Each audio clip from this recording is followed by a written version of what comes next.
Shalom, family. Peace and blessings be upon you. Within today's lesson, we're going to learn about how to find wise company, who we should be associating with, and how to hide ourselves from people who exalt foolishness and evil. The people who we include within our circles are very important as they have the ability to build us up and assist us through wisdom and sound judgment.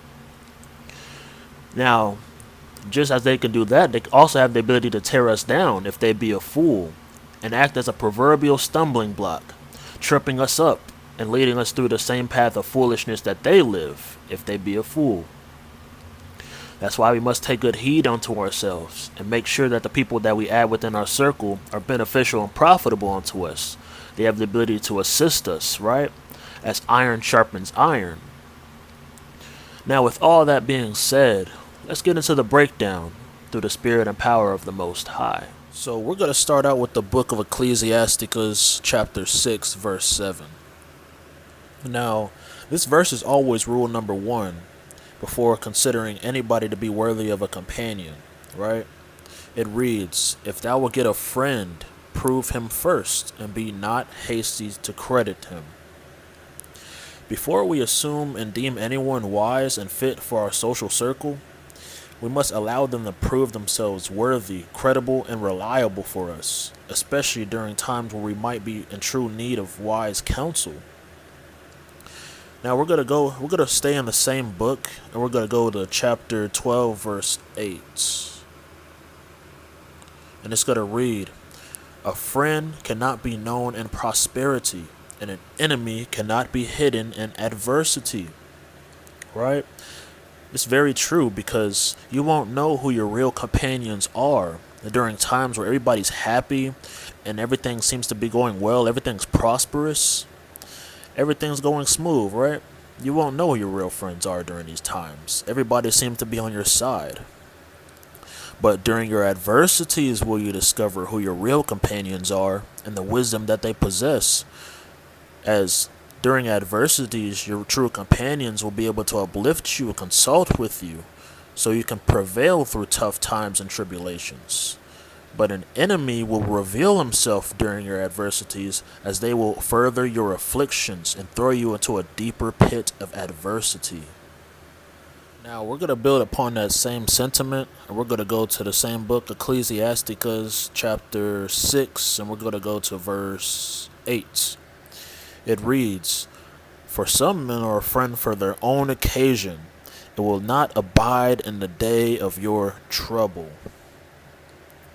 Right? Enemies can blend in with your true friends for a time, and they may seem as a good individual during the times of where everyone's happy and everything's going well. But when you go through adverse times and when you're in need of wise counsel, they won't abide by you, as they never really had true wisdom to be able to consult with you, right? They only had simplicity and foolishness with them, and they were only for the good times.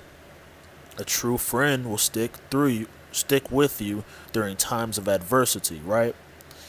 Just as the worldly phrase goes for these kind of people, a wise man can play as a fool, but the fool cannot play as the wise man. Now, we're in the book of Ecclesiasticus, chapter 12, and we're going to go down to verse 10.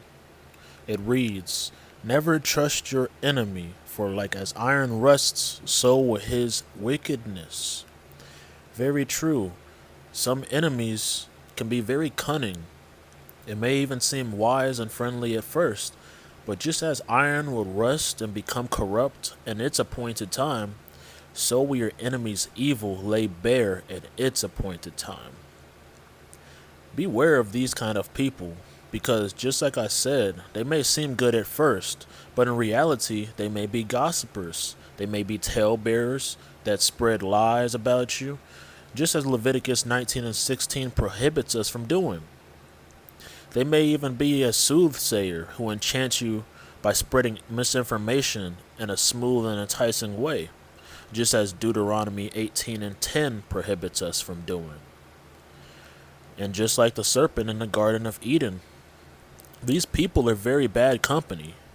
And just as the Messiah stated within Matthew the 7th chapter, You can tell a tree by its fruits.